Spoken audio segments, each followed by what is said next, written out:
अखिलेश जी एक कन्नौज में मंदिर में गए, उसके बाद किस तरह से वहाँ पे धुलाई की गई एंड ऑल दैट, दुख हुआ? मुझे कोई दुख नहीं हुआ। ये जो लोग सनातन धर्म की बात करते हैं, आई सिंसियरली फील दैट उनको कुछ पता नहीं है। I feel it is a responsibility of the politicians to behave. एक वर्ड में क्या चीज़ दिमाग में आती है? नरेंद्र मोदी। थोड़ा झूठ ज़्यादा बोलते हैं, अमित शाह। हीन भावना फैलाते हैं। आजकल एक नई नई आई हैं, Kangana Ranaut. She is a good actress. बिल्कुल यादव वांट्स कि प्रियंका गांधी को इलेक्शन लड़ना चाहिए। क्या चीज़ बिल्कुल कॉमन नहीं है दोनों में? They're quite different actually. So let's leave that there.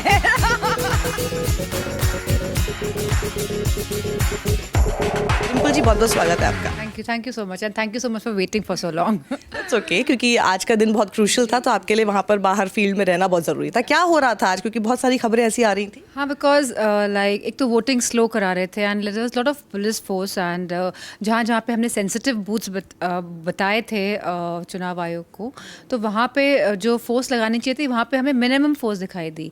बल्कि ऑन दी ऑपोजिट साइड जहाँ पे हमारा अच्छा वोट पड़ता है वहाँ पे फोर्स बहुत बढ़ के लगाई थी। तो कहीं ना कहीं मतलब कि आई फेल्ट कि बेसिकली कि ये पूरा शासन और प्रशासन मिलके ही बेसिकली चुनाव को लड़ने का उद्देश्य लेके आज ये लोग आए थे। अखिलेश जी एक कन्नौज में मंदिर में गए, उसके बाद किस तरह से वहाँ पे धुलाई की गई एंड ऑल दैट, ये सब चीज़ें जब आपके सामने आ रही थी, क्योंकि आज आपके पोलिंग भी थी ऑलरेडी, एक वो नर्वस फेज भी होता है, दुख हुआ देख के? नहीं, मुझे कोई दुख नहीं हुआ बिकॉज ये जो लोग सनातन धर्म की बात करते हैं, आई सिंसियरली फील दैट उनको कुछ पता नहीं है। और जिस तरह की इनकी मानसिकता को दर्शाता है जब ये सब इस तरह की काम करते हैं, दिखाता है कितने इग्नोरेंट है, मतलब कितने खोखले हैं। पहले भी जब उन्होंने अपना घर भी जब छोड़ा था, उसके बाद भी इसी तरह की खबरें आई, गंगा जल से धोना, ये सब चीज़ें। तो मतलब अब आप यूज्ड टू हो गए हैं कि ये करेंगे ऐसे, कि इस स्तर पे जाके ये लोग ये काम करेंगे, इस बात को लेके आप थोड़ा सा यूज्ड टू हो गया? थोड़ा सा लगता है कि भाई पॉलिटिक्स क्या हो रही है? हाँ, पॉलिटिक्स तो इस बार लाइक अगर आप आकलन करेंगे लास्ट 10 years में, there has been a massive fall down basically, जो लोगों का जो नज़रिया है कहीं ना कहीं इस पॉलिटिक्स की वजह से भी बदला है। बिकॉज पॉलिटिशियंस को लोग आइडल्स मानते हैं, इंस्पिरेशन मानते हैं, and I feel it is a responsibility of the politicians to behave in a dignified manner because they are in a public platform. So it's very sad कि जो state of India का जो अब हालत हो गया है, जहाँ हम लोग एक प्रोग्रेसिव इंडिया की बात कर रहे थे, जहाँ हम सोच रहे थे कि हमारे युवाओं को बहुत एम्प्लॉयमेंट मिलेगा and the country is going to progress as a whole, आज वहीं ना वहीं कहीं स्टैगनेंट हो गया है एंड हम लोग पीछे की तरफ जा रहे हैं। आपको लगता है कि एक समय ऐसा होता था कि कोई अगर जातिवादी होता भी था, बहुत खुलकर उस बारे में बोल नहीं पाता था? आज के टाइम में डू यू फील कि लोग अहंकार दिखाते हैं इस बात का, ज़्यादा गर्व कर रहे हैं इस बात का कि हम जातिवादी हैं, और फिर किसी की जाति को लेकर आप इस तरह से कास्टस स्लर या फिर कास्टस हरकत भी करेंगे तो आपको फ़र्क नहीं पड़ता, बिकॉज यू थिंक कि आपको एक पूरा एक मैंडेट है और इस तरह के कोई लीडर्स हैं जो आपको शायद प्रोटेक्ट करते हैं? येस, डेफिनेटली येस, आपको इस तरह के लीडर्स प्रोटेक्ट करते हैं जिनकी खुद की विचारधारा एंड मानसिकता इस तरह की है, और जहाँ वो लोगों को आहत करना चाहते हैं, जानबूझ के करना चाहते हैं। And I personally feel that like इस टाइम जो कंडीशन ऑफ द कंट्री है, like it is highly undemocratic and unconstitutional also. If you like आप सोचेंगे जो पूरा जो लोगों का जो सिस्टम जो जिस तरह चल रहा है, पर कहीं ना कहीं आई थिंक कि एक हर चीज़ का अंत कभी ना कभी तो होता ही है। Nothing is eternal. So I sincerely believe कि इस बार क्योंकि सब समाज मतलब एवरी वन इंक्लूडेड एंड सभी वर्ग, यानी कि all the population included of the country, कहीं ना कहीं वो समझ रहा है इस बात को कि जो 10 साल में जो दिशा बदली है देश ने, और जिस तरह दिशा बदलने की वजह से जो मतलब मुसीबतों का सामना करना पड़ रहा है, और सभी को करना पड़ रहा है। कहीं ना कहीं अगर अनएम्प्लॉयमेंट है, बेरोज़गारी है, तो सभी के लिए अनएम्प्लॉयमेंट है, महंगाई सभी के लिए है, पेट्रोल प्राइसेस हाई सभी के लिए, रुपया अगर फॉल डाउन कर रहा है तो सभी के लिए कर रहा है, और अगर आप देश के ऊपर कर्ज बढ़ रहा है तो कहीं ना कहीं इसका जो इम्पैक्ट वो सभी पे आएगा इवेंचुअली।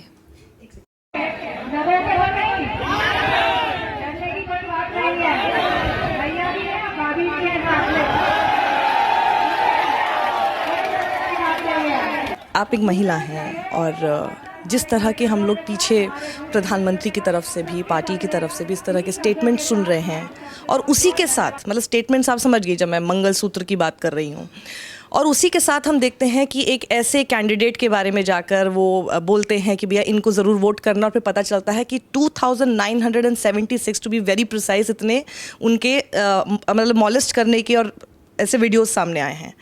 वहीं पर हम देखते हैं कि वेस्ट बंगाल में जो गवर्नर है उनके ऊपर मॉलेस्टेशन का चार्ज है। हम बृजभूषण शरण सिंह के बेटे का टिकट देते हुए देखते हैं कि भैया एक तरह से आप उस फैमिली के साथ डू अवे नहीं कर पाते जिनको जो लोग लगातार परिवारवाद के आरोप लगाते हैं और महिलाओं का संरक्षण करने की बात करते हैं। ये सारी चीज़ें देखते हुए एक महिला होने के नाते, मतलब अगर हम भूल जाएं cross political ideologies and parties, लगता है आपको कि मतलब ये इतने बड़े स्तर पर प्रधानमंत्री के लेवल पर अगर हो रहा है तो मतलब it's just not good for the country at all and for the women here? नहीं, it is not good for the country. And एक आप किस तरह का मैसेज सोसाइटी को दे रहे हैं, सबसे इंपॉर्टेंट बात ये है। मतलब कि यहाँ पे मतलब महिलाओं को आप जो शक्ति की बात करते हैं, महिला शक्ति की बात करते हैं, जहाँ हम देवी देवताओं देवियों को पूजते हैं नवरात्र में, और वहाँ पे अगर हम देखेंगे इस सोसाइटी में महिलाओं की क्या स्थिति आज है, और जो इस तरह के जो एग्जाम्पल्स आप सेट कर रहे हैं, मैं समझती हूँ कि this is very unfortunate for the country as a whole.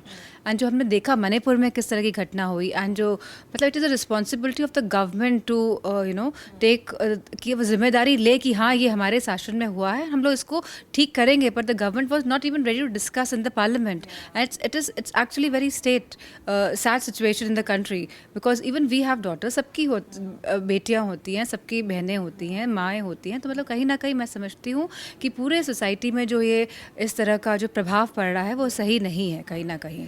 आपसे मैं एक वर्ड में अबाउट दीज पर्सनालिटीज़ जो कि मतलब पॉलिटिशियंस हैं उनके बारे में पूछना चाहती हूँ कि आपके दिमाग में अगर मैं इनका नाम लेती हूँ तो एक वर्ड में क्या चीज़ दिमाग में आती है सबसे? अच्छा, okay, alright, I haven't seen it. Okay, so सबसे पहले टू स्टार्ट विद ऑब्वियसली देश के प्रधानमंत्री नरेंद्र मोदी। थोड़ा झूठ ज़्यादा बोलते हैं। मीन झूठे, द वर्ड थोड़ा झूठ ज़्यादा बोलते हैं। अमित शाह। आई थिंक हीन भावना फैलाते हैं। Akhilesh Yadav. I think I told in last interview he is a fighter, and he is a very kind man also, या। Sonia Gandhi. I don't know her that much, and like Sonia Gandhi ji, दूर से देखती है। she struggled in her life very much, I think, and but she's a very she's a good lady. Tejashwi Yadav. She's a young politician. Mahua Moitra. She's a fighter, I think. She's also a fighter. She'll fight you. आजकल एक नई आई हैं, Kangana Ranaut. She's a good actress. Rahul Gandhi. He's a learner, I think. Shashi Tharoor. He's a good orator. Supriya Sule. She's a good friend. Okay. And last one Priyanka Gandhi. She should fight elections, I guess. Dimple Yadav wants कि प्रियंका गांधी को election लड़ना चाहिए, कांग्रेस को भी सुनना चाहिए उनकी बात को। अच्छा, अब मैं आपके बारे में बात करती हूँ। How are you as a person? I mean how are you as a mother? Are you a strict mother और यू आर ओके लीनियंट? होता है जैसे होता है, बच्चे जो बोलते हैं वैसे आप करते हैं? अब बच्चे जैसे बोलते थोड़ा बहुत तो करना ही पड़ता है, and it's a combination of all, you can not be strict with them all the time, and you can not be lenient with them all the time, so it's a combination of both, I think. और अखिलेश जी के बारे में आप क्या चीज़ बताएंगे? Lenient, I think. With the kids, with the children, yeah, too lenient, yeah. But not with you. Sorry? But not with you. I know he's lenient with me also. At times not, but mostly yes. Looks में तो वो अपने father जैसे हैं, ऐसी कौन सी चीज़ है जो आपको लगता है कि वो अपने पिता जैसे बहुत ज़्यादा है, like apart from the looks? ये उनकी he's a entirely different individual, but I think जो kindness वाला factor है, and जो to help others, to maximum capacity तक लोगों को, मतलब कि जो भी help लेने मांगने आए तो उनको पहुंचा देना, and not thinking much about is that what is I think common in both of them. और क्या चीज़ बिल्कुल कॉमन नहीं है दोनों में? I think I don't know actually. Common नहीं है दोनों में, बहुत सारी चीज़ें common नहीं है. One specific thing which you have always been thinking कि ये बिल्कुल अपने पापा जैसे इस चीज़ में नहीं है? बिल्कुल नहीं है. They're quite different actually. So let's leave that there. ज़्यादा भी प्रॉब्लम ना हो जाए, घर का भी मामला है। ज़्यादा इंटरव्यू ना हो। अच्छा एक बात बताइए, अगर बीजेपी जीत जाती है ये इस बार फिर से, नरेंद्र मोदी फिर से प्रधानमंत्री बनते हैं, क्या होगा फिर देश का? और क्या लगता है आपको कि क्या चीज़ें मतलब ख़राब होंगी और ज़्यादा, या वैसे ही रहेगा जैसा अभी था? किन चीज़ों का आप सबसे ज़्यादा देख रही हैं कि इस चीज़ में सबसे ज़्यादा असर पड़ने वाला है अगर ये सरकार दोबारा आ गई तो? जैसे आपने कहा, जो चीज़ें सोसाइटी में अब सीप इन कर गई हैं, the division thing is going to be there, अभी भी है, but I hope people vote for change this time. And जो state of women in the society है, definitely that is at a very low, and basically like people are not happy with the government the way it's been working for past like so many. First they had expectations, नहीं अब अच्छा हो जाएगा, नहीं अब सुधरेगा, but 10 years का time I think बहुत ज़्यादा होता है, and I don't have any hopes. आप जब ये जो मंगलसूत्र वाला इन्होंने स्टेटमेंट दिया था, क्योंकि आप सब लोगों में जाती हैं जिनमें आपको हिंदू महिलाएं भी दिखती होंगी जो बिंदी मंगलसूत्र पहने हुए हैं, आपको बुर्के वाली महिलाएं भी दिखती होंगी, मतलब हिंदू मुस्लिम दोनों दिखते हैं इस स्टेटमेंट के बाद। बिकॉज क्या होता है कि with women they also tend to open very quickly, तो कुछ इसका रिएक्शन आपने देखा दोनों ही धर्मों के लोगों में, मतलब दोनों ही धर्मों की महिलाओं में? मेरी माताओं बहनों, ये आपका मंगलसूत्र भी बचने नहीं देंगे, यहां तक जाएंगे, मैं कहने आया हूं। कुछ रिएक्शन जो कि मंगलसूत्र को were they affected with it, I mean hurt थे? नहीं, I don't think so like affected होंगे, बिकॉज उनकी खुद ही प्रॉब्लम इतनी है महिलाओं के। अगर गाँव में जाएंगे तो they already are facing so much of issues right now, and लोगों में ऐसा कुछ लाइक इफेक्ट नहीं था। बट डेफिनेटली जो एजुकेटेड क्लास है उसको इस बारे में सोचना चाहिए कि if senior leader of the country, who's the prime minister also of the country, if he's saying something like that, तो कहीं ना कहीं कुछ तो है गड़बड़। एंड आपकी बेटी ने आपके लिए काफ़ी कैंपेनिंग की है इस बार, क्योंकि इस तरह की अटकलें हैं, लोग तो ये करते हैं, स्टोरीज करते हैं, so I just want to know, आप चाहेंगी कि वो पॉलिटिक्स में आए? I mean, it's entirely up to her, and since I was fighting elections and सब लोग busy हैं अभी इस time, and so she just like wanted कि mama even I just asked her कि आप आओगे घर if you would like to come, so she said yes, I'll be free by this time. She gave me a time slot, then I'll come for you mama, like so that was yeah. हाँ, So she actually planned it that way कि यहाँ पर वो उस समय आए जब आपके लिए कैंपेनिंग भी कर। because she's into like horse riding, so she finished with her whatever riding practices, and then she came over. Yeah.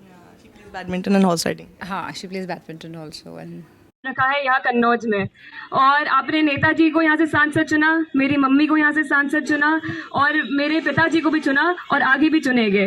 2003 की समाजवादी सरकार में यहाँ पे मेडिकल कॉलेज स्थापित हुआ, और 2012 की सरकार में paramedical college, cancer institute, cardiology centre और इंजीनियरिंग कॉलेज स्थापित हुआ। बहुत सारे विकास के योजनाएं यहाँ पे लागू हुई, और इसी विकास को आगे बढ़ाने के लिए मेरा आप सबसे निवेदन है कि आप 13 तारीख को समाजवादी पार्टी को वोट दीजिएगा और भारी बहुमत से जिताइएगा। बट उनका जो इंटरेक्शन था लोगों के साथ, आप मतलब आपने देखा होगा कि किस तरह से उन्होंने लोगों से बात की, कैसा एक्सपीरियंस रहा? very less of it, just first day, yeah, because I didn't get time, and maybe आपके साथ नहीं जा रही थी, वो अलग से जा रही थी? हाँ, she was all alone, like हाँ, so she just came like एक दिन मेरे साथ चली है, and उसके बाद she had to go for her classes, and then she came back, and then she was on her own, like. So did she tell you उनका experience कैसा था, कैसा लगा? हाँ, she enjoyed it, and she liked it, and she liked interacting with everyone, and it was good for her. आप सभी के प्रेम, स्नेह और अपनेपन से भरे हुए स्वागत के बहुत बहुत धन्यवाद।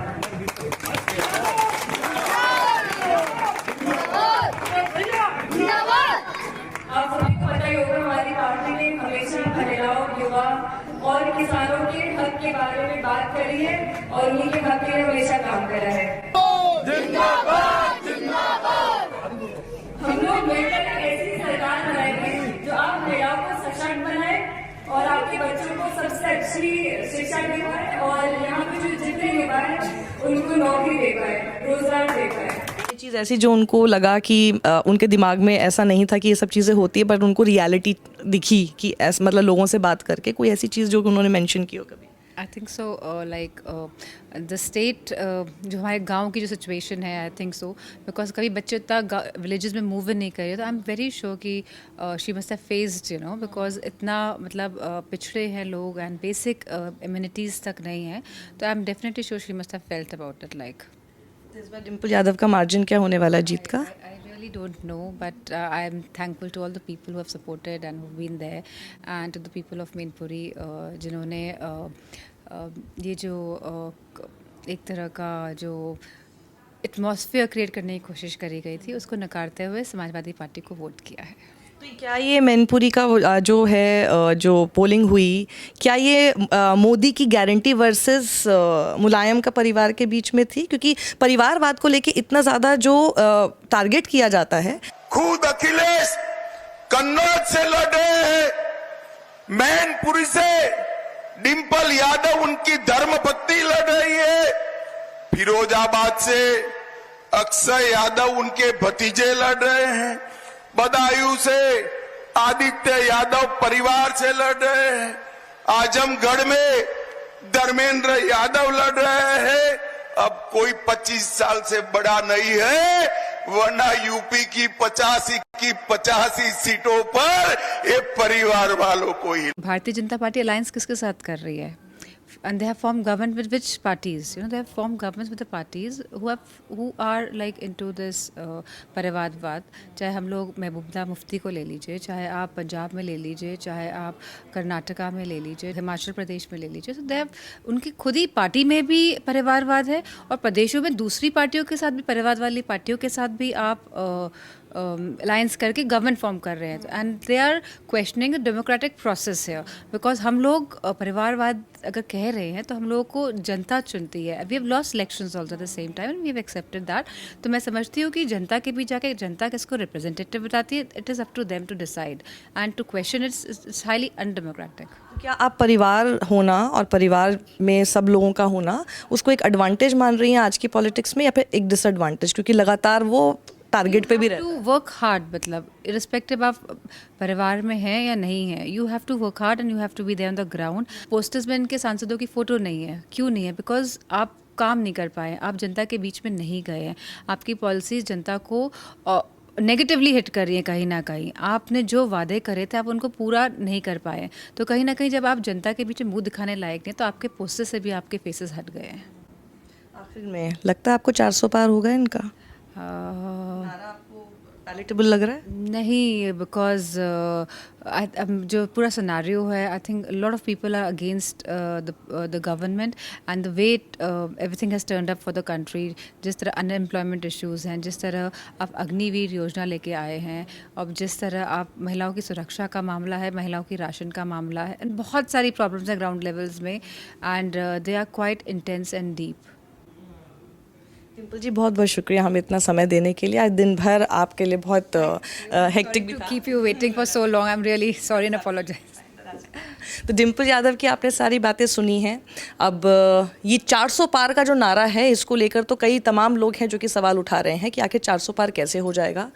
ऑफ लेट हमने देखा है कि 400 पार का नारा जो है इनके लीडर्स ने बोलना बंद कर दिया है। अब ऐसा लग रहा है कि शुरुआत में मैं आपको एक क्लिप सुनाती हूँ। नरेंद्र मोदी ने कहा पहले कि 400 पार होगा, और अब वो ये कह रहे हैं कि मुझे 400 चाहिए। मतलब नाउ ही इज एक्सपेक्टिंग कि लोग उनको 400 पार लेकर जाएं। मोदी को 400 सीटें चाहिए ताकि कांग्रेस अयोध्या में राम मंदिर पर बाबरी ताला ना लगा दे। तो पहले बहुत कॉन्फिडेंस में बोला, और अब एक तरह से बताने के लिए कि आपको 400 पार ले जाने के लिए आकर वोट करना पड़ेगा। So this is the difference जो इतने दिनों में हमको देखने को मिल रहा है। तीसरे फेज़ का चुनाव हो गया, यहाँ से चुनाव आगे कैसे और रुख लेता है, कैसे बढ़ता है, ये आगे देखने वाली बात होगी। लगातार हमारे साथ जुड़े रहिएगा इलेक्शन कवरेज के लिए। Thank you so much Dimple ji, thank you so much.